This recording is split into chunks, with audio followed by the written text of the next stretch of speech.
It has long been a recurring theme, I guess, of this podcast, since I'm tailored to millennials, that among the things that shaped our generation's politics was in a lot of ways the Bush administration, in particular the second term.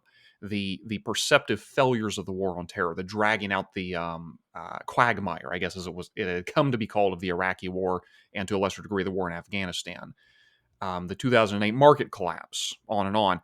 And that seems in some ways so far in the rearview mirror, especially in the age of Trump, that it might seem odd to the listener that I keep going back to those things. And maybe I'm wrong about this. I just have this innate sense that in the subconscious mind of the millennial, that does inform our politics a lot. It certainly, in a certain way, forms how we see the world, how we see America's role in the world.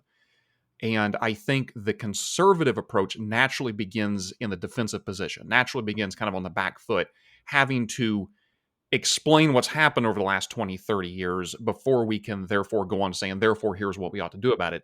And you had shared with me, of course, a lecture that the late, great Charles Krauthammer gave in 2004, going through various schools of foreign policy. And I want to go through each of those. But before we do, because we were kind of talking in the green room before I hit the record button, go back for me in 2004. What's going on at this time? Because the world is very different now. What happens in 2004 at this moment that Krauthammer is delivering this lecture on foreign policy? Yeah, well, first, Josh, thanks for having me back. It's good to be back on Saving Elephants. So go back to 2004. We're just 3 years out from 9/11. Bush is running for re-election. It's looking like Kerry is going to be the Democratic nominee.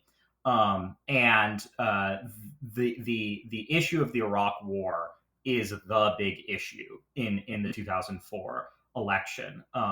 This had been after we had deposed Saddam Hussein. The initial military invasion of Iraq was relatively successful, and the threat of radical Islam was sort of the clear and present danger everyone was thinking of.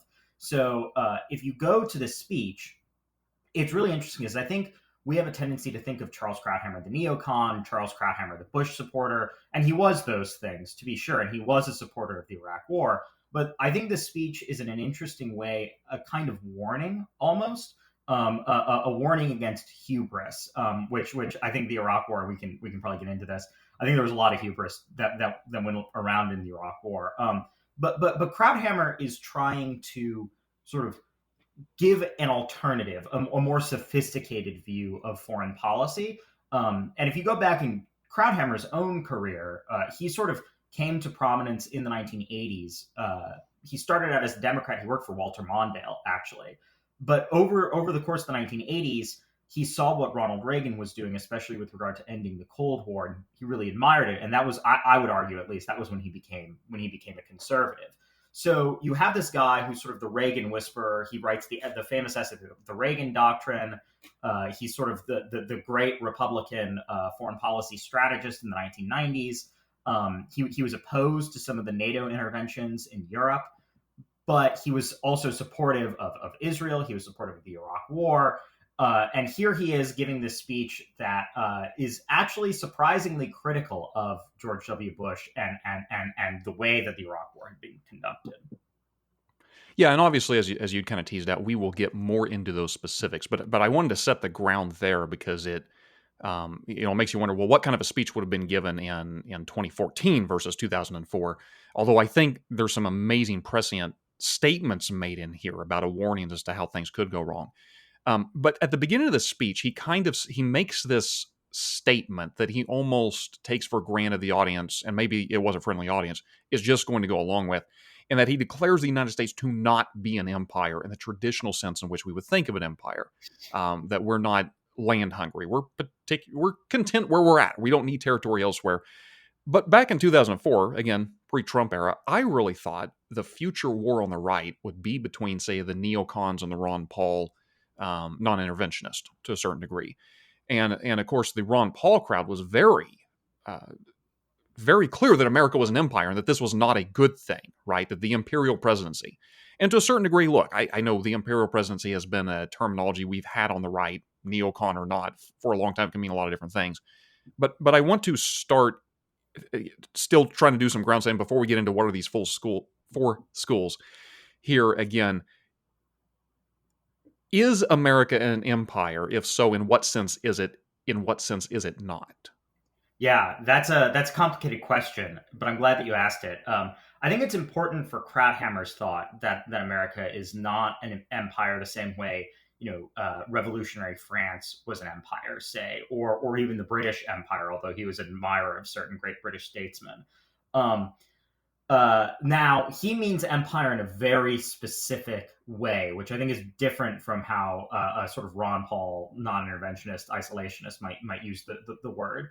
He means Sure. empire as we're not going to go and rule over another territory. That's not what we're trying to do. We're pretty content with where we're at right now. I actually think that the interesting foreign policy implication for this here is who is actually doing the foreign policy. And I think this is a really relevant question for right now because we're in a situation, and I think in some ways we were even during the war on terror, we're in a situation where we're relatively isolated from our enemies. China is across the Pacific, Russia is across the Atlantic and a whole continent away. Even Iran is nowhere near the United States now. But we still sort of view our country as having national security interests in these places. And I think that the sort of non-interventionist critique of that is that's an inherently imperial way of thinking about the world. Krauthammer would say, well, no, because what we're really trying to do is work with people on the ground. And so this is one of the reasons why I think democratic realism is and we can define that phrase. But I think that's one of the reasons why this is an important concept even today, because when we're talking about what should America do vis-a-vis Russia, vis-a-vis China, Iran, right, we're not really talking about American boots on the ground per se, certainly not a great vast expeditionary force the way that we had in World War II, for instance. Instead, we're talking about American partnerships with self-governing democracies, Ukraine, Israel, Taiwan, Japan, others. And I think that question of are these places self-governing, that's really important in terms of the way that Krauthammer thinks about America as a non-imperial power. So he might have a somewhat narrower definition of the word empire than the non-interventionists might. I think foreign policy is a complex subject, but the more one understands about realpolitik, how militaries work, how the world works, it puts you in a better position because you mentioned that not putting boots on the ground. Of course, understandably, we have a very wary idea here in the United States about putting boots on the ground in some foreign territory. And I'm not saying we ought not to. Obviously, that is a deep concern we ought to be very careful of. But I think there's also a sort of simplistic understanding of how the world works that we just push a button and all of a sudden there are tens of thousands of American troops somewhere else. I recall and maybe it's because so much of our cultural understanding of war is World War II, where we do invade an entire, multi-fronts, right? An entire continent, the entire Pacific Ocean. Yes, boots on the ground, obviously. I'm reminded of the 1984 movie Red Dawn, which I've never seen all the way through, but a friend of mine, actually Bob Birch, a former frequent guest on the podcast, friend of mine, Bob Birch, he and his brothers were rewatching. Don't watch the new one. It's the 1984 is the only good one where it was The the John Soviets Milius invading. directed one. Yeah. Well, the fact that they had to change the villain from China to North Korea just really wrinkles me wrong in the remake. But in the original one, the Soviet invades the United States, which the Soviet army invades the United States, right? We've got the Red Army has boots on the ground here in America.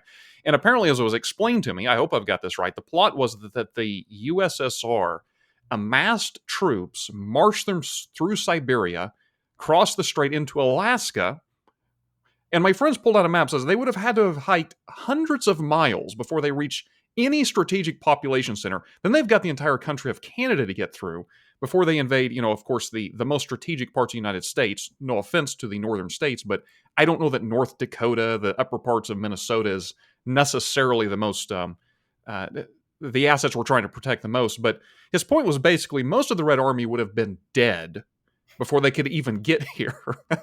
and so there's a lot of ways in which to try to understand what we're talking about in terms of foreign policy is not boots on the ground. It's influence. And I know I'm doing a lot of talking. There's a point. One of the reasons I say all this is I think those of us, largely speaking on our side, say the more hawkish, the more I know it's a malign term, but NeoCon persuasion, say of foreign policy. I think we do a poor job when we express this term about influence. We need to protect our influence elsewhere because I think that's not very tangible. We know what it means to have boots on the ground in Germany and Japan and Italy. That makes sense. We know what it would mean to commit boots on the ground in Ukraine to drive back the Russians. What does it actually mean if China invades Taiwan? Well, they're our ally. We have to protect our interest. What the hell does that mean? What is the actual effect to us Americans? I guess there's not necessarily a question embedded in there. You're more than welcome to respond to it, and I think it does mean quite a bit, but it's less tangible to us. I think we're seeing right now in the Red Sea, especially what we're talking about. So in the Red Sea, of course, we have the Houthi terror group from Yemen attacking Western shipping as a sort of anti-Israel, trying to open a new front against Israel in this Israel-Hamas, Israel-Iranian proxy war. And we have not felt the effects of this fully yet here in the United States, but this is going to have a serious effect on ordinary American families' bottom lines. It's going to make consumer good prices rise, and that's going to cause real serious pain for lots of the American people. We have to keep in mind that America is a commercial republic, and our lifeblood is trade, and so I think in a lot of ways, and maybe this is the Hamiltonian in me coming out, but in a lot of ways, what we're really talking about when we're talking about this is the ability of the global, both political and economic system to function, right? And right now, that system is built in a way that it benefits the American consumer, it benefits the average person in the Midwest going to Walmart or to Meijer or something like that. But it's also very fragile, and I don't think that we fully imagine quite how fragile it is. And I think that it will be very, very bad for the American people if we lose control of this system. So perhaps this is one of the reasons why I'm actually pretty comfortable with the idea of American hegemony, American global hegemony, and maintaining our superpower status. Because frankly, I think that the benefits for the ordinary American are incredibly tangible and really important to maintain. And our leaders often don't do a great job of explaining why that is, especially to voters on the ground. Yeah, and we can get into a little bit more of why that is. You threw me off a little bit because now I'm extremely tempted to get into a large Hamilton versus Madison conversation, but I'll have you back at some point for that one. That's only a tangent to what we're talking about here. Because I keep teasing this out, let me go back to the 4 schools that Krauthammer introduces. Maybe one could argue there's 40 schools, but these 4 seem to, broadly speaking, depict pretty well the various approaches the United States has taken to foreign policy. The first is the isolationist, of course, and I like that Krauthammer was clear. He is not talking about the complete pacifist here. That does exist. He's talking about an individual who says, unless it's a direct and immediate defensive war, let's stay out of it. We got 2 oceans on to our east and our west. We have the friendliest neighbors you could ask for to our north. As Krauthammer hilariously points out, we have neighbors to the south that are pretty much trying to become America. Trying to invade us in that sense, I suppose. But we don't have any actual viable threats, and therefore the best posture towards the world is, unless something is actively trying to harm us, is to just leave it alone. Now, isolationism from this vantage point has a rich historical tradition. I think a lot of isolationists will point to George Washington, who very much did say, no foreign entangling alliances with Europe. I think that Washington and Adams' approach, I'm a Hamiltonian too, but I'm grateful that Washington and Adams won out against maybe we shouldn't get involved in all these foreign European wars. But this is always the argument, right? It's like, at what point does the United States, as a global commercial power, as you put it, at what point do we cross this line? Now, some people would say World War II. Some people would say, it ought to have been earlier. But I don't want to mischaracterize all isolationists. There are still some decent ones out there. And maybe this is an unfair statement, but I'm just going to say it. We are no longer in the era in which the isolationists are the George Washingtons among us. They are mostly the crackpots, the grifters, the people that I just don't have any patience for. And that's not to say that we couldn't have some robust discussion about whether or not isolationism is an ideal approach, but we live in a different world.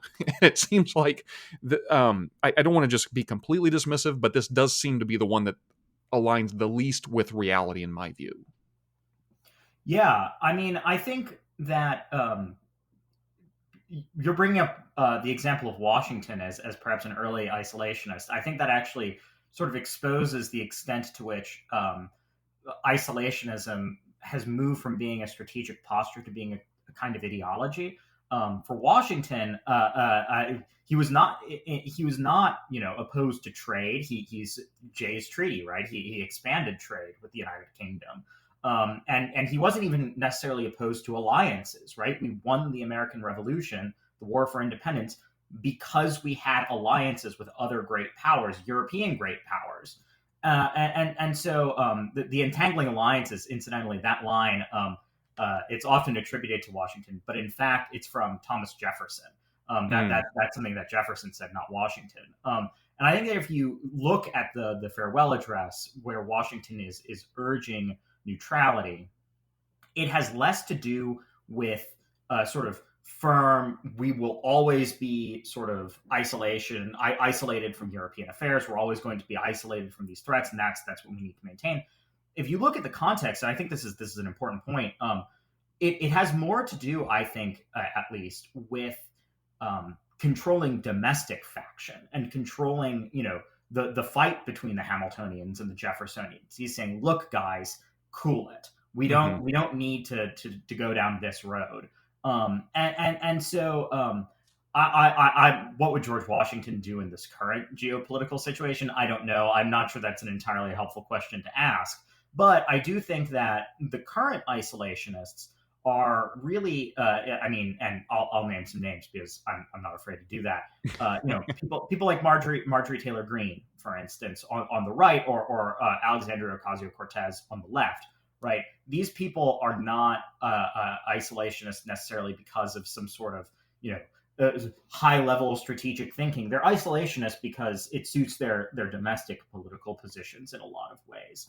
And so I think that isolationism is often a function of domestic politics rather than actual genuine strategic thinking. And Krauthammer gets at some of that too in both Democratic Realism and some of his other essays, especially some of the essays following Democratic Realism, where he defends the thesis of this piece. I do appreciate you naming names. The only reason I'm hesitant to do so is because that's exactly who I think of, right? Maybe to a lesser degree, Vivek Ramaswamy, but even then, they're crackpots that I have very little interest in debating. And I think that's my problem is I want to take ideas serious on this podcast, but not if they're not serious ideas. And there is a strain of isolationism that is a serious idea, but that's not what we often see these days. Right. And I don't think that I think it's pretty, especially with regard to people in actual policymaking positions. I think that's a pretty rare stance. Well, let's move on then, because Krauthammer, and again, he's speaking in 2004, so we're probably coming off the cusp of what was for decades the dominant ideology, which he refers to as the liberal internationalism.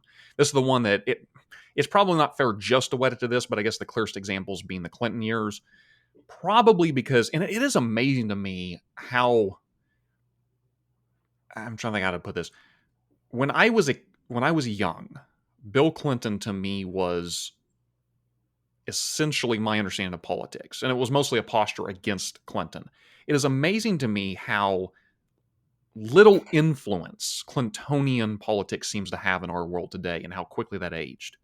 That being said, the sort of optimism of the end of history, we've won the Cold War, this is our posture toward the war. Now, granted, liberal internationalism existed prior to the Cold War, during the Cold War. I'm not saying it was unique only after it, but I think the clearest implication of this, because as Krauthammer points out, look, the liberal internationalist has no problem going to war. They have no problem with being engaged for humanitarian reasons.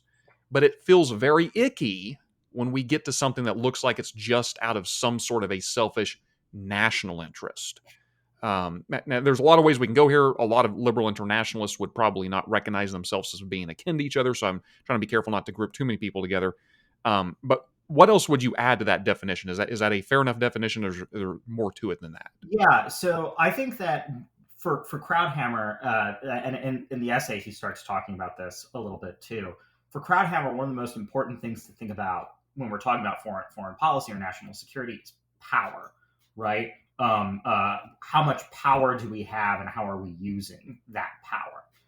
And he sort of sees liberal internationalism of a sort of Bill Clinton, Madeleine Albright style as a way to sort of restrain American power, actually.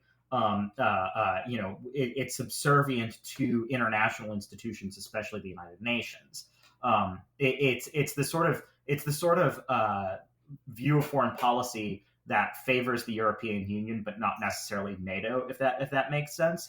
And I think that he sees liberal internationalism as an ideology or as approach to policymaking, as the phrase that he uses over and over again in his writing is he compares it to that scene in Gulliver's Travels, where Gulliver is tied down by the little people and restrained by the Lilliputians, and I think that's sort of what liberal internationalism is to Krauthammer. He writes about this throughout his entire career, but I think that his criticisms of liberal internationalism during the Obama administration are both particularly relevant and particularly interesting. Krauthammer was one of the great critics of Obama's apology tour, where he sort of went around sort of apologizing for America acting like a cowboy or whatever on the global stage. And if you look at the policy record, take the Iran nuclear deal, for instance, architects of which, by the way, are serving right now in the Biden administration. I think that Obama is another example of a sort of liberal internationalist who sort of identifies with these institutions and wants to put America sort of in service of them. It's a kind of Wilsonian, but it's a disarmed Wilsonianism, if that makes sense. And I think that with regard to the current situation, I think you're right that liberal internationalists don't necessarily have the most say in politics right now, but I do think that many of them are in the Biden administration right now. And maybe we can get into this later, but it seems to me in a lot of ways the Biden administration is sort of torn between liberal internationalists on the one hand and various different stripes of realists on the other hand. And I think that accounts for some of the inconsistencies in the Biden administration's policy. But I think that especially with regard to Ukraine, I think the liberal internationalists are very much in the driver's seat right now, actually, where yes, we're arming Ukraine. Yes, we're working with a coalition of people to support Ukraine, but we're not exactly letting Ukraine use the full breadth of American power. That question of power, it's still very much, and I think that while it's not quite the same as some of the far left anti-colonialism stuff, I think that these two tendencies can go hand in hand in a way that can really inhibit our ability to make smart choices on the world stage. Yeah, and I should, as I mentioned earlier, there are probably not 4 but 40 schools here, and one of them that Krauthammer doesn't mention, and we can talk about it later possibly, but I hadn't intended to bring up, was the far left, because that's not to be confused with some of this, and that doesn't mean I am for liberal internationalism, but it's not the same, right? And I appreciate you bringing up Obama. It strikes me one of the differences between the Clintonian and the Obama eras, say, is that in Clinton's era, they got to run the experiment quite well because we were the world's lone superpower. I mean, we still are to a degree, but that was pre 9/11, right? That was when it was easier to have this sort of utopic view of what was possible. We're just going to spread democracy. Krauthammer himself called it the unipolar moment.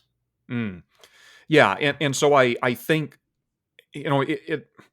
I'm not at all a fan of Obama, but one thing I can quasi say in his favor is I always felt that his actual foreign policy, while I was not a fan, was not nearly as destructive as his rhetoric.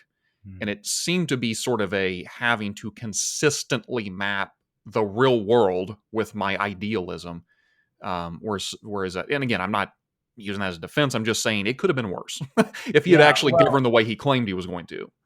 and I think that sort of brings us to the third school of foreign policy that Krauthammer talked about, realism, Yeah. which, there are many, many, many, many kinds of realism, just like there are many kinds of the other schools. But I think oftentimes That is, by the way, the Obama, most pretentious name of any of these schools. it's true. We're interested in reality and Yeah. reality alone. Um, Yeah, it's very annoying sometimes when you talk to IR people generally, which is one of the things I think makes Krauthammer interesting is he was a medical doctor, not an international relations theorist, and so I think he has a sort of broader view of a lot of these schools. But I think that Obama made some concessions both in policy and rhetoric to realist factions inside his administration and within his support. He's not Henry Kissinger, right? I'm not trying to say that, but I do think that there was more of a sort of realist influence in terms of Obama, and that's the interesting thing, right? So realism is the sort of idea that the only thing that matters is power. And so I think that with the Obama administration, you get this a lot with the sort of pivot to Asia stuff, Mm-hmm. right? I think a lot of people even then sort of understood they sort of understood that China was going to the Chinese Communist Party was going to be a threat, and I think that was sort of when they tried this pivot. I think that was a very realist stance. Needless to say, I don't think it was accomplished very well, but that's and Krauthammer has a genuine respect for certain realists, right? He says, these people have the right idea about certain things and are often correct tactically or even strategically. The problem that Krauthammer has, of course, is that realism is often very divorced from American values, right? It often doesn't have a vision of what a good society looks like or what we need to do on the international stage to protect or preserve the good society. And so that's I think Krauthammer's big. There's this sort of amorality to realism that strikes Krauthammer as problematic, and that Krauthammer also sort of says is problematic in terms of communicating with the American people. Right, the American people care about their values. It means a lot to them, and so he says that a smart foreign policy is going to have to inevitably, unlike the realists, going to have to address those questions of values ultimately. Which is a strength of the liberal internationalist, right? Because they have a broad array of values, and here's what we're trying to do with the world. And I don't know if you'd agree with this or not, but I have often thought of the liberal internationalist and the realist kind of exist at two ends of a pole, and one tends to gravitate toward either of those depending on your worldview of human nature and how nations work. And I'm going to say these things in extremity because nobody's completely on one end or the other, but the idea being, okay, do most people yearn for freedom and we can generally get along with them if we can just persuade them, hey, we're just all trying to get along here? You would tend towards a more humanitarian liberal internationalism. If you have a more Hobbesian view of life as short, brutish, and I forget, what is the phrase? Something nasty, brutish, and short. Thank you. Nasty, brutish, and short. I forgot the nasty part. And that people are basically terrible and corrupt and will stab you in the back when given half the chance, and that the whole point of a nation state is to amass power, then I understand you would put yourself more in the realist camp, and probably everyone is somewhere in between those two. And I did, because I've often, I don't want to be cynical here, but I've wondered to what degree we in the United States, because when we go through a world war, thank God, we've not had cities leveled, right? It's been difficult. It's been terrible, but not in the same sense it would be, say, in Europe. And I think we have an understandable, naturally sunny, optimistic view of things that allows us to want to put virtue in our foreign policy, right? In a way that maybe doesn't come as naturally to others. Because, and again, maybe I'm being unfair here, but I have a hard time thinking of the Russian people, and I love Russians, as a whole, really stewing over, well, what is the virtue in this move here? Given their history, it does look like they definitely participate in a lot of political realism. This is good for Mother Russia. Who cares if it's good for the neighbors? Is this, in your view, human nature is human nature? A Russian is an American. We're not that different, but our culture does make us somewhat different.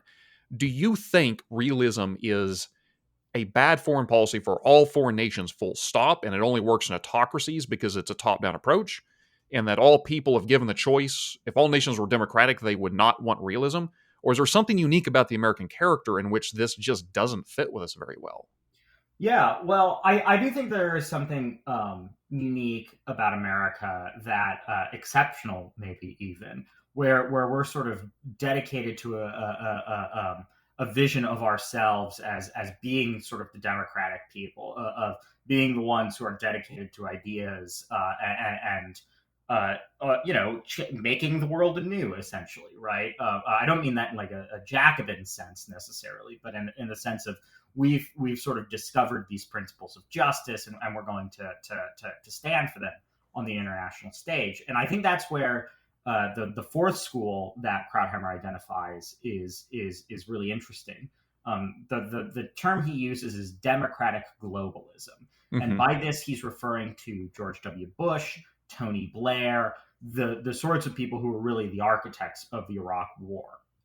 And the idea there being, as Bush would go on to say about a year after Krauthammer gave the speech in his second inaugural address, freedom is a fire in the minds of men, and that all people everywhere are suited for freedom and long for freedom, and we have a duty to sort of liberate them. And I think that is deeply, deeply embedded in the American psyche. If you look at the American Revolution, for instance, right, we invaded Canada ostensibly to set Canada free, right? That was why we did it. It didn't work because Canadians don't want to be free, but we went and we tried doing it. We tried spreading the revolution. That's why so many people were sympathetic to the French Revolution. Also, King Um, George is no Saddam Hussein. right, right. That's for sure.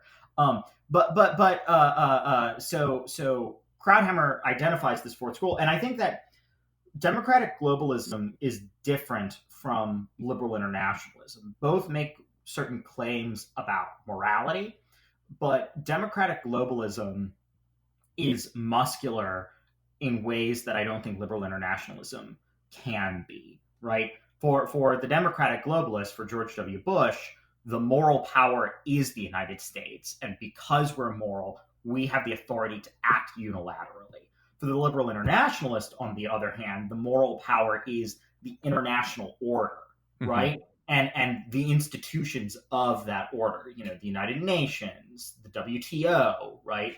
These are the moral actors, and we can behave morally by sort of submitting to those institutions. And the democratic globalists they don't care about any of those things, right? Bush was famously antagonistic with the United Nations. He appointed John Bolton to be his UN ambassador, for Pete's sake, right? I think that this democratic globalism, it combines.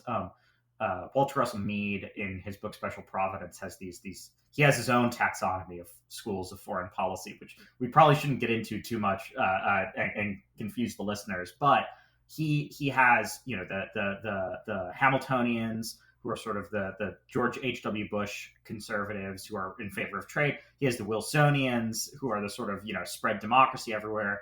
He has the Jeffersonians, the isolationists, and then he has the Jacksonians, which are these sort of very honor-driven, the ordinary American populist. They can go either way, but when they're not necessarily pro-war, but when we're in a war, they want to win the war. And I think Mm-hmm. that Krauthammer's idea of democratic globalism is interesting and sort of foreign to our world today in 2024, 20 years later, because it's a sort of alliance between the sort of Jacksonian populists and the Wilsonian uh, uh, um, idealists. And so I think that's a really interesting combination. And he gets at that in the speech in a really interesting way. But at the same time, Krauthammer sits there and he warns, this is a very unconstrained view of the world. And Yeah, so, talk about a utopic view. right, where we can kind of go and make all the world America. And Krauthammer says, look, those values are true. They are universally valid. We should work to defend them and even to spread them to some extent. But we can't always do that by force. and we do not have the resources to simply go around deposing dictators and trying to build new nations, right? So he proposes a fifth school, this idea of democratic realism, where he says, okay, here's the doctrine. We are only going to intervene when it is absolutely necessary for the future of freedom. And he defends the Iraq War on these terms, right? He says that the greatest threat to freedom today is Islamofascism, it's Al Qaeda, it's these radical Islamist groups, and that's why the Iraq War is a good thing, and that's why we need to build a successful democracy in Iraq. Now, I think it's interesting to ask whether or not he was right about that, and I'd like to talk about that a little later. But I do think that he is not rejecting realism altogether, right? I mean, it's right there in the name, democratic realism. Mm-hmm. He's trying to find a way to put together this adherence to values with the problems of power, essentially. And I think another word that we might use to describe democratic realism is just statesmanship, right? That's sort of what he's describing. And there's this great essay he wrote. I don't remember what year it was, for the Weekly Standard. They asked him, maybe it was in 2000. They asked a bunch of writers who was the most important person of the last century, and Krauthammer responds, Winston Churchill, and he says Churchill was important because he was a 19th century man with a sort of romantic taste and conservative values and traditionalist outlook. He was a 19th century man living in the 20th century. And the 20th century is this sort of revolution of terrors, and it took a 19th century man to save the 20th century from itself. And that's why he loves Churchill. And I think what he's saying there essentially is he's pointing to Churchill's statesmanship. And Churchill is the sort of great democratic realist for Krauthammer in so many ways. And so that older concept of statesmanship, I think he's sort of repackaging here in this speech as a kind of foreign policy doctrine. And the doctrine is never going to be a sort of total answer to every question, right? But I do think that he's pointing in the direction of statesmanship and away from ideology in a really useful and interesting way that has a lot to teach us today, I think. And you mentioned this for the benefit of the listeners who've been screaming at their phone for the last half hour. Yes, we are going to address the fact that the war on terror had gone awry, at least perceptible. We're not just glossing over that, but I want to back up a little bit because there's a lot here. There's a lot in what you said. I've listened to enough Jonah Goldberg that I can't just let you drop a name like Woodrow Wilson without backing up a little bit there. In what way, because Krauthammer's pretty clear on this. Look, that's fighting words on the right. In what way is the view he's describing different from, say, a pure Wilsonian approach to foreign policy? Yeah, I think it's a great question.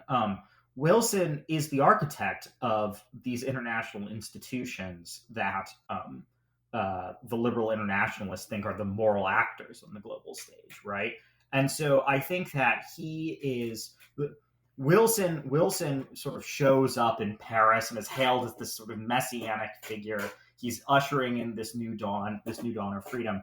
And I don't think that's quite what Krauthammer has in mind. I think there's a sort of utopianism to the Wilson thing. Now, at the same time, Krauthammer was not he was not as great a critic of Woodrow Wilson as Jonah was, let's say. Right? Yeah. Well, few are. Right. Well, and Krauthammer always, and this is one of the reasons why it's sort of complicated to think of Krauthammer as a conservative, right? Because he always very strongly identified with Woodrow Wilson, Franklin Delano Roosevelt, and Harry Truman, right? He always sort of was, on board with that crew of Democratic presidents. He was a sort of Scoop Jackson neoconservative, as it were, who was a Democrat from Washington State. And so I think that Krauthammer is probably a little bit more sympathetic to the universalism than most American conservatives are, right? I think that he is a little bit more Wilsonian than most American conservatives are. But at the same time, he lacked the hubris that I think Wilson and others brought to the decisions that they were making And I think that he had he really tried to think about the problem of power in ways that those guys simply did not. And so, the other thing that I'll say is, I think for Wilson, there is not really such a thing as a political problem. All of our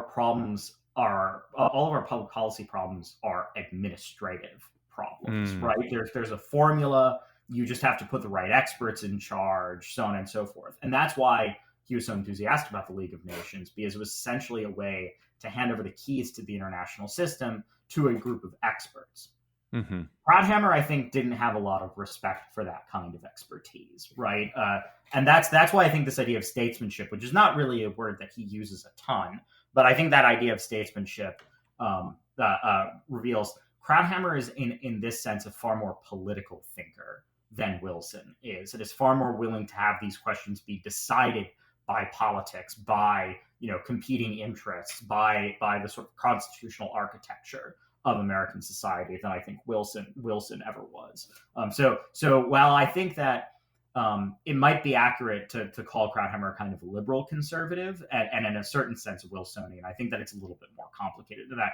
He had more conservative instincts than might appear on the surface. Yeah, I mentioned Jonah Goldberg. I mean, it's probably worth saying Goldberg had immense amount of respect for Krauthammer. So it's not as if there's enmity there because of Krauthammer's maybe slight more deference to Wilsonian thoughts. Before we move on to that, to the getting into this war on terror, it's was it a failure? I want to go back with one thing with liberal internationalism because I'm very curious about this. This notion that what the liberal internationalists are attempting to do is in Gulliver's Travels, right? The little people tying him down. They're trying to restrain the United States. They're trying to weaken us so that we will be one of a collective community of nations to do good and humanitarian things. That is always a charge I have heard coming from the right toward the left. I can't think of a single instance in my lifetime in which anyone who I would dub a liberal internationalist says, what we really need to do is weaken our country. We need to moderate things. And now I have Obama the apology tour, certainly that is true, but it's almost as if the effect is to weaken us, that's almost an unhappy accident. What we're really trying to do is show that we're just part of the larger international community. So I guess my question being, do you think those who ascribe to liberal internationalism, is that their stated goal? Is that their hope? Or is it just an accident of the necessary consequence of the direction they're going? Yeah, well, I don't think we should ascribe malice to these people, right? Like, there's not some sort of evil liberal internationalist plot where they're rubbing their hands together and petting their James Bond villain cat, saying, "Oh, well, how can we make America weak?" But I do think that, and look at how Clinton ran his presidency. Now we're on one of my favorite topics: why Bill Clinton was a terrible president, one of the worst we ever had. There is this idea that America, for the liberal internationalist, and this is in sharp distinction to the democratic globalist, right? The liberal internationalist wants America to just be another country, right? A normal country. Mm-hmm. In this broader system. And so, Clinton in the 90s, he cuts foreign national security spending, right? We've won the Cold War. Now we can be a normal country again. And yeah, we're going to do things in the former Yugoslavia, right? We're going to intervene, but we are going to do that through NATO. We're going to do that through these international institutions, and we're still going to be shrinking the size of our military and of our national security apparatus, so that we can do things like increase domestic spending, right? Mm-hmm. So that we can sort of focus on nation building at home, as it were, right? And so it's not. I don't think that the liberal internationalists would never say we want a weaker America, right? But I do think that the liberal internationalist wants an America more focused on America, right? That's just another normal country that can focus on, figuring out the domestic politics of a thing. And so I do think that in that sense, they want an America less concerned with national security, which I think is really complicated by the founders' view of what America is and should be, especially when we're thinking about the role of the federal government, which is almost exclusively pertaining to national security questions, right? And so I think that this is a real way in which the sort of liberal internationalist approach is very divergent from the founders' vision for what this country could be. And it makes sense too, by the way. I mean, these worldviews overlap. They tend to be coherent in that a nation that is less focused on foreign policy has the capacity to focus on things like universal health care and the welfare state and the other things that I suppose someone could be a liberal internationalist and have a conservative domestic policy, but it would be a weird fit. And it makes sense why these things fit together the way they do. And unfortunately, I think that also makes sense why an individual who has the natural drive to seek things like universal health care, it provides an incentive to see the world in such a way that liberal internationalism is we can make a go of it when maybe that isn't in fact the case. Right, right. Well, I tell you what, before I pull us off anymore, because I keep teasing this out, let me start here with the opening of sort of the criticism, if you will, of this view that Krauthammer lands on. Even if it's shorn of its hubris, I could certainly forgive a person for saying, are you kidding me? Like, this was obviously such a colossal failure. I can't believe we're even suggesting this might have been tried in a way that had less hubris. But I want to open with this general notion. The Bush administration certainly seemed to say this, that humans yearn for freedom, right? What we're doing in Iraq and Afghanistan is, look, if we just dispose the dictators, these people are going to embrace a liberal democracy. Because all people embrace a liberal democracy if given the chance. And sidestepping the entire, how much of this starting to sound like the French Revolution, for a moment, I think this idea that all humans yearn for freedom, full stop, is something I agree with. It's great political theory. It's great political theory, but there are probably more than two. There are two problems in my mind that immediately arise in my mind. Number one, what do we mean by liberty? Because we gave the Palestinians liberty and then immediately elect Hamas. I mean, they made that decision. And I think, unfortunately, for a lot of people groups, what liberty means is power over some other group, right? We're taking care of our business. It's not respect for the rule of law. It's not democratic norms. It's not something we think of as culturally conducive to liberty. And second, I don't think it's the only thing we yearn for. Absolutely, humans yearn for liberty, but even if it was that sort of liberty that keeps the rule of law in mind, we also yearn for vengeance in certain circumstances. We yearn for material prosperity that liberty, might over generations get us there, but it's a heck of a lot easier just go into your neighbor's backyard and take their stuff. And so from the outset, I'm wondering, I understand that realpolitik, if its focus is on power, is problematic. Could one not just make the same statement here? Well, what are you talking about? Liberty is no better. This is not a universal system we can build foreign policy out of. This has clear limits to it. Yeah.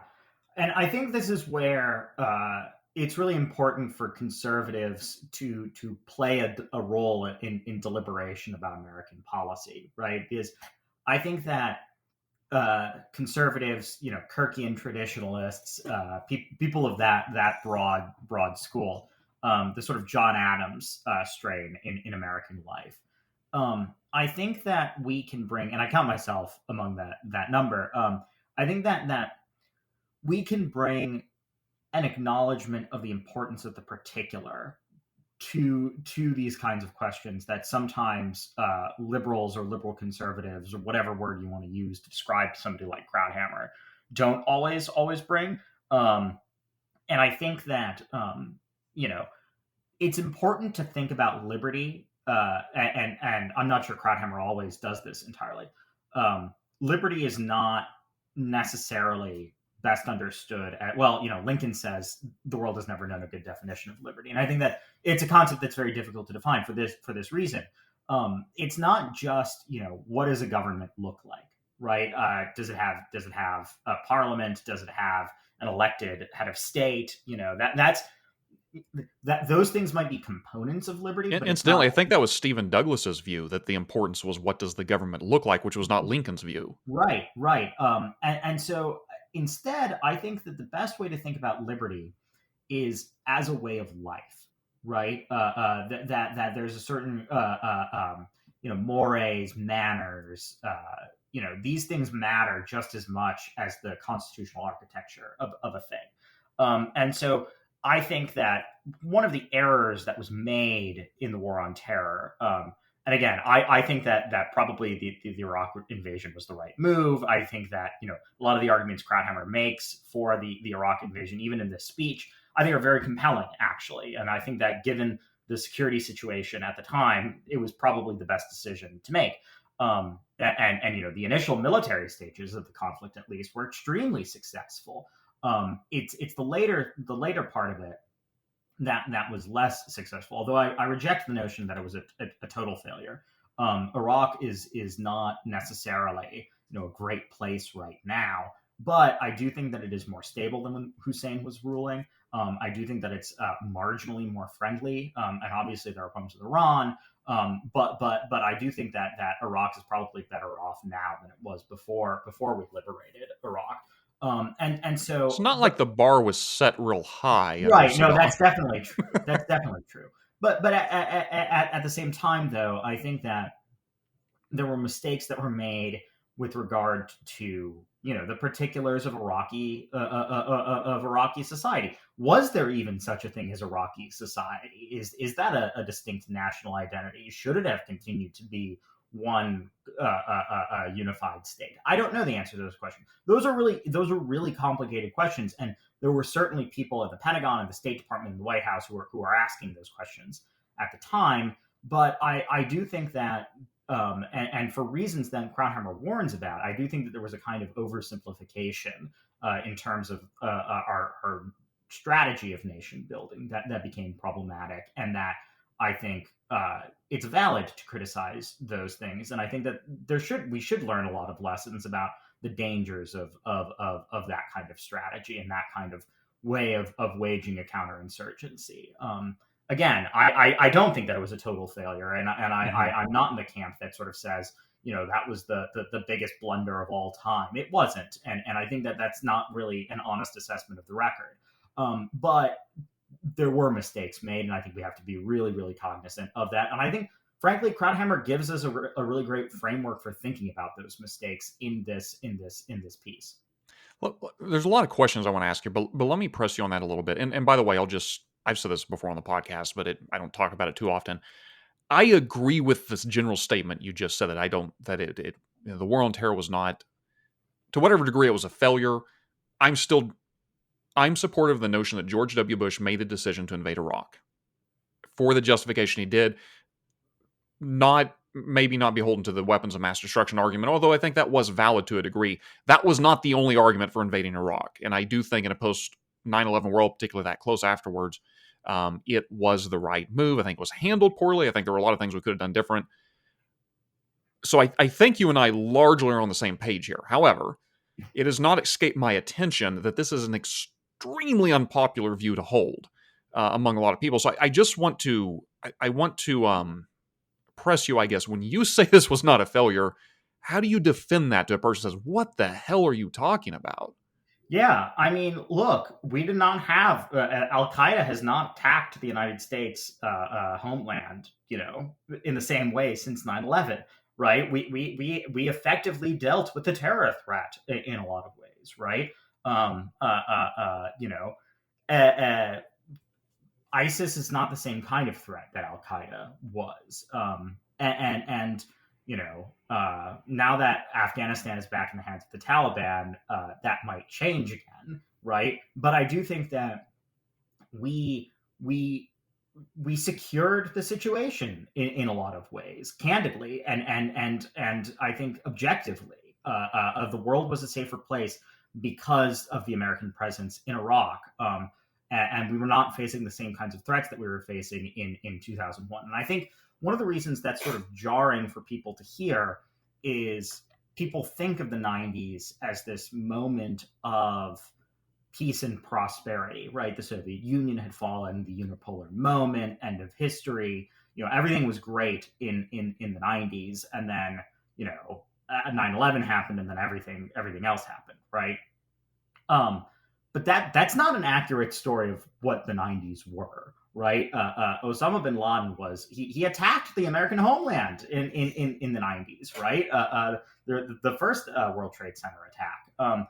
And he was building up strength, and other powers were building up strength. And I think that in the 90s,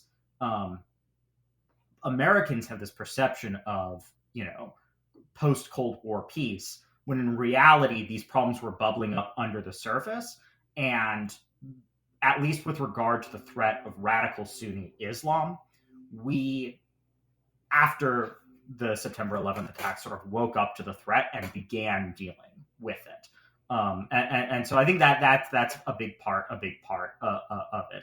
The other thing I think that people will rightly say is, look, Al Qaeda was a threat.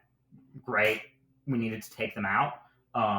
But one of the big mistakes of the war on terror was we decided that we were going to cooperate on anti-terrorism with Russia and China, right? And we took our eye off the ball with regard to Russia and China.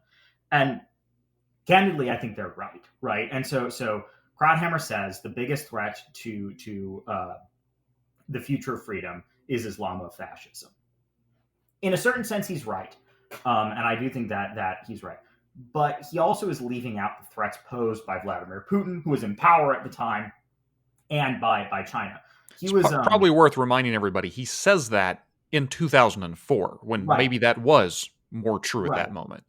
And look, China and Russia were definitely planning the kind of assault on the American-led world order that they're doing right now in the 1990s and early 2000s, right?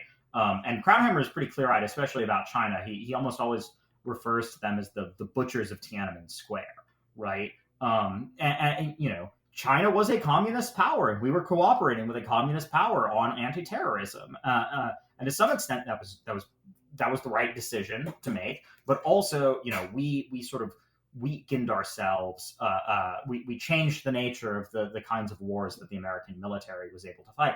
And that's, I think, one of the reasons why we're so far behind in terms of our defense industrial base. George W. Bush isn't the only person responsible for those decisions. In fact, many of them are much more attributable to Bill Clinton than to George W. Bush. But I do think that this was one of the flaws of the security strategy of the war on terror. We did take our eyes off the ball. And that's why I think democratic realism is actually a really useful tonic, as it were, a corrective, right? If we were to apply this democratic realism framework to the current global situation, right, I think it really, really clarifies what the American mission should be with regard to Ukraine and Israel and Taiwan, and how we should think about competition with great power rivals such as Russia and China and their sort of minor supporters like Iran, North Korea, Venezuela, right?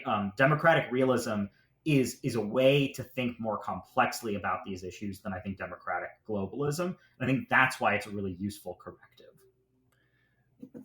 So let me, and again, there's a lot there I could unpackage or ask about, but I want to ask, for those of us who, again, broadly are kind of take our view on this, that would say, look, the war on terror was not a failure. They almost always, with the same breath, say, but mistakes were made. And I think that's almost undeniable. Even the person who's the most gung-ho about it, it's hard to look at that and say, we didn't make a lot of mistakes. That being said, I have often tried to put myself in the position of what would alternative history look like? Because here in a post-9/11 world, we had the national will to go to war. We had the national will to go to war as the Bush administration directed in the Middle East, in Afghanistan especially, but also in Iraq to a lesser degree, but it was still there. He, in a lot of ways, justified that war as we're going to put this flowering democracy right here smack dab in the center of the Middle East because all people yearn for freedom. If we just get rid of the dictator and we maintain a presence there to keep the people safe, they will eventually embrace this. That looks like a lot of hubris in hindsight. But I've also wondered, well, what other choice would a Bush administration have had? Can you package a war in another way? Because I remember I was in college at the time. Man, I was proud of my country. We're getting rid of the dictator. Hussein had been a threat my entire life. I mean, go all the way back to the Gulf War, right? This was the bad guy. He was an evil person that harmed his own people and neighbors and was even trying to harm us. We're the good guys. We're getting rid of this bad guy. And not only that, we're going to liberate the Iraqis in the same way we liberated the Germans from the Nazis, same way we liberated the Japanese from their imperialist government. And today they're some of our greatest allies. We're going to do this again because we're the good guys. I can understand not only the advantage, but possibly necessity of wetting our understanding of what we're doing with this general, hey, here's the long-term strategy. Because there are other approaches we could have tried. I don't know if they would have been politically viable. For example, you could have taken the scorched earth approach. It would have worked. We're going to go in there and we're going to bomb them to smithereens back to Stone Age, and we're going to massacre so many people that they do not have the capacity to do this ever again. Indiscriminate of whether or not they were involved in terror in any capacity, we're just going to kill them. And then we're going to post some sort of a military dictatorship so that they can never rise again. That would have worked. I don't think you could have got the American people on board with that. And then maybe a less morally icky alternative, but maybe not even any more viable, is, okay, we're going to go in, depose Saddam Hussein. Then we're going to install our own strongman who is an authoritarian, but at least he'll work with us. And we can trust this guy, but it ain't liberty. This is not democracy, right? And so I know it's a long setup, but I guess I'm saying was there ever an alternative? Mistakes were made, but some of the alternatives to me is like, gosh, I don't know that would have left us in any better position. Right. I agree. I agree with that. I think that that's the right thing to say in response to a lot of these critics. I think that part of the problem with the way that the war was conducted was that there were many people in the making of it, right? And a lot of different factions trying to do different things. I mean, we can't forget the United States was not the only country that intervened in Iraq at the time. So there were, we had these, on the ground, there were a lot of different factions. Within the military coalition, there were a lot of different factions. And here at home, there were a lot of different factions. And so I do think that you're basically right about that. But I also think that we should be very cognizant that we could have. I mean, the counterinsurgency, the surge, I think is a really great example of how we could have fought differently. Yeah. Right. Because that did work. Right. The surge worked. Right. Like every Victor Davis Hanson has written incredibly about this. Not exactly a friend of the Bush administration today, but he wrote a great deal about David Petraeus and Savior Generals and elsewhere. And the surge was pacifying Iraq, and it was dealing with a lot of these problems. And then in the Obama administration, we made this decision to limit our power, to weaken ourselves, so on and so forth. And so I think that I think that we need to think really seriously about why did Japan and Germany succeed as democracies when Iraq failed, right? And there are a lot of different reasons for that. Part of that is we just so completely shattered those societies that we could build them up from scratch, right? And we did. Part of that was killing a lot of people, but I think the bigger picture, the more useful thing to think about here is the way that we worked to discredit the ruling ideas of these places, right? We completely demolished the lie of Nazi ideology, right? The notion of the master race. We just, we sent in our boys and they showed these guys aren't the master race, right? Mm-hmm. The sort of strange religious death cult that had captured the Japanese Empire and was sort of ruling. We demolished that, right? We showed, actually, you don't have the mandate of heaven. And so I think that the question is, and this is perhaps both too big and too specific for me to have an answer to, but the question is, can we destroy the ruling of ideas of these dictators and tyrants without killing too many people? And I think that the answer is probably yes, but I also think that that's a really tricky line to follow. And I think we've done a very good job, actually, as a world power of minimizing civilian casualties, which is an important part of this. I know I've been talking a lot about the founding on this episode, which I was not necessarily anticipating I would do, but there's a great military biography of George Washington. I think the historian's name is Robert O'Connell, called Revolutionary. And one of his big ideas in the book is the British. They were fighting the war in the United States, or in the newly independent United States. They were fighting it as a sort of punitive measure against rebellious colonists. And so, they utilized all sorts of tactics that are, punitive, from the way that they dealt with farmers that they were getting food from. O'Connell details this in the book. Even utilizing rape as a weapon of war, in some ways that we might not imagine would have been the case in the late 18th century, but it was. And O'Connell's thesis is that the way that Washington conducted the war was designed almost to win over civilian support, right? And so Washington, he punished soldiers who stole or raped or plundered, right? He actually drew very hard lines and hanged American soldiers who misbehaved, right? In ways that the British never punished their troops. And so I think that there is a sort of American way of war, which is about, the sort of phrase that everybody makes fun of is hearts and minds, right? Winning the hearts and minds of the people we're fighting.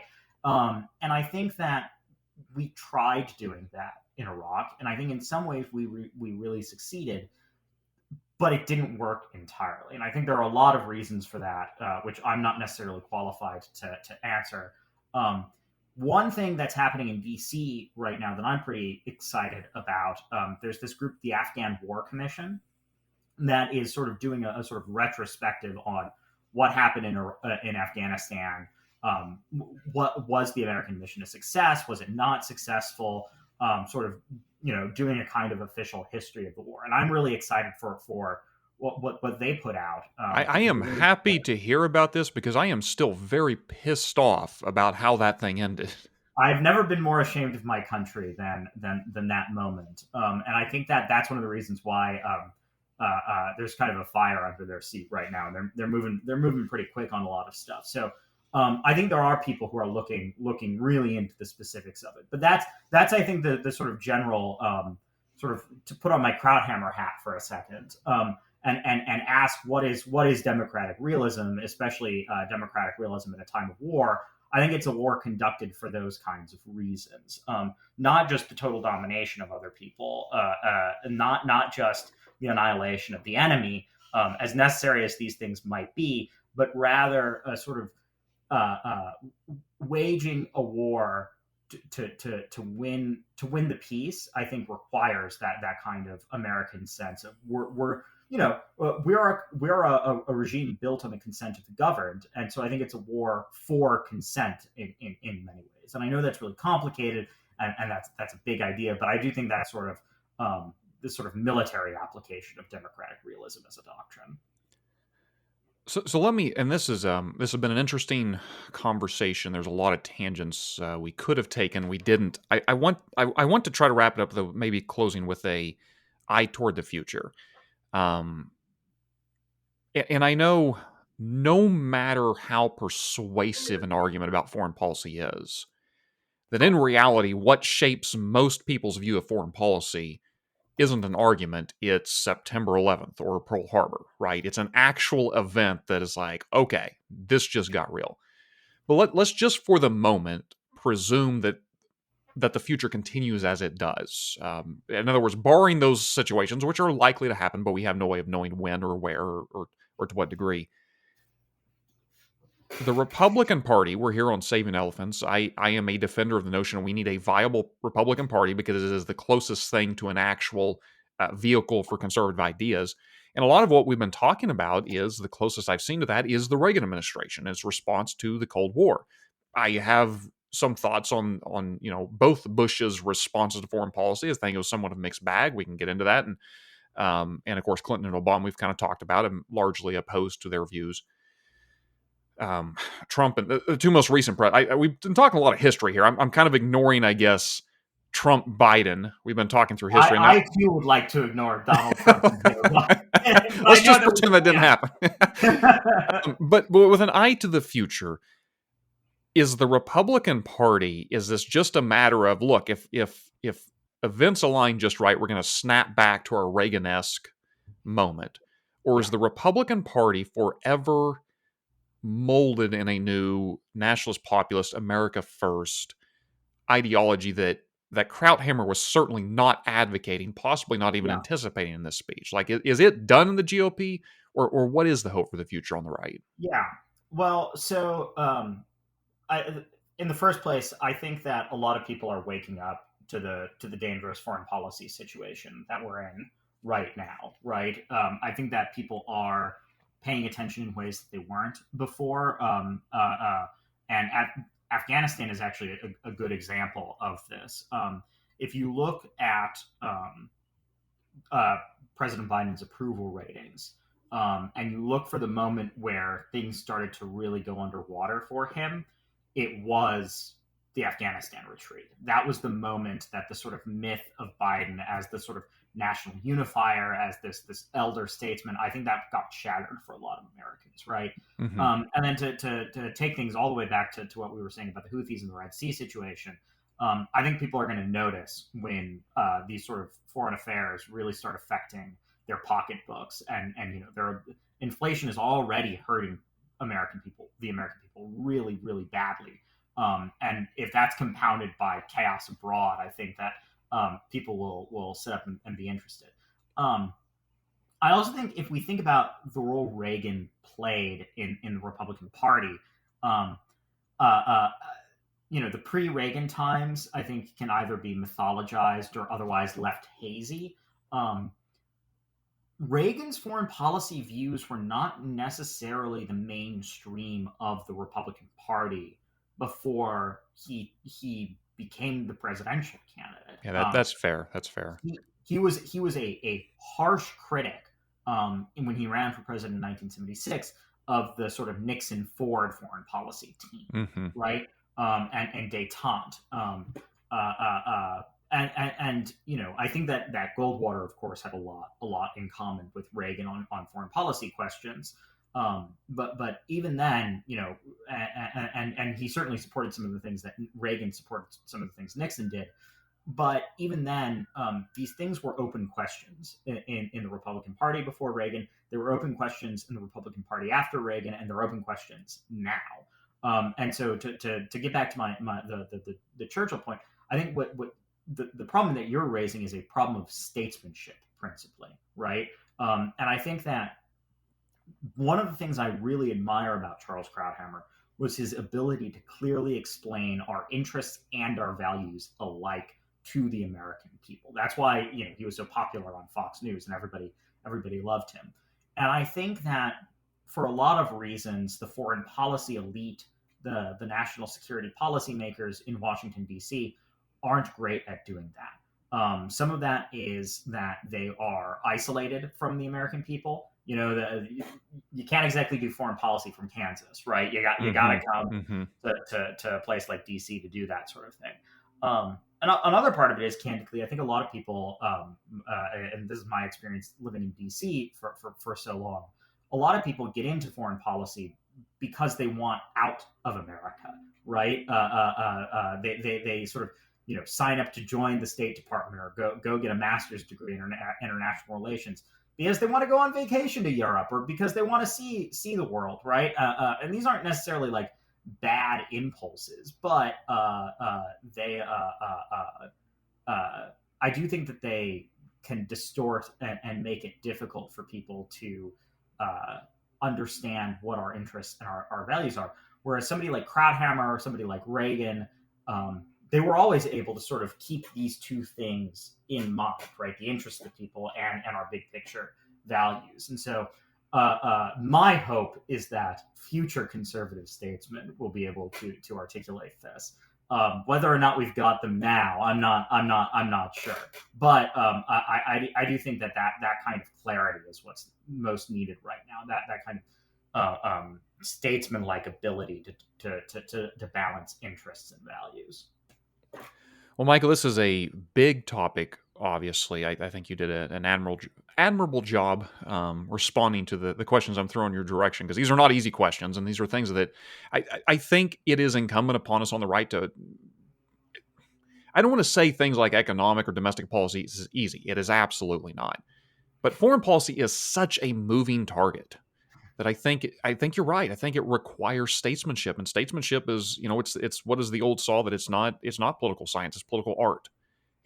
There is no formula here. It necessarily requires arguments and a wide eye for what went wrong, what went well, and what are we trying to accomplish. And as a yeah, we mentioned you mentioned the founding a lot, and I think I want to have you back to have a big sound like we have similar views on Hamilton, but I'll have to explore that at some point. Maybe I can get you and my friend on who's a more Jeffersonian, and we can battle it out there.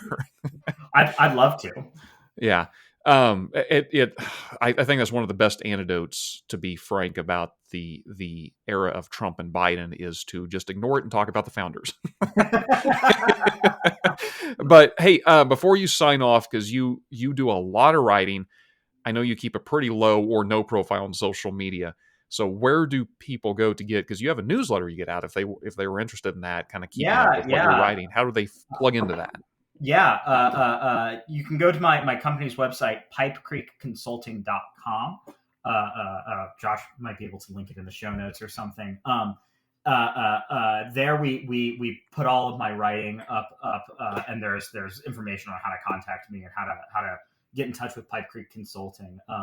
You can also follow a lot of my work at two of the publications I work for. I'm an associate editor at Law and Liberty. That's the online journal of the Liberty Fund.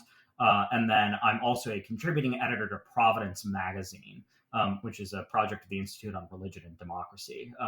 So check out those two websites, and then my company website, pipecreekconsulting.com. Michael Lucchese, always a pleasure to have you on. Thank you for taking the time to come back on the Saving Elephants program. Of course, I'm looking forward to the next time I can.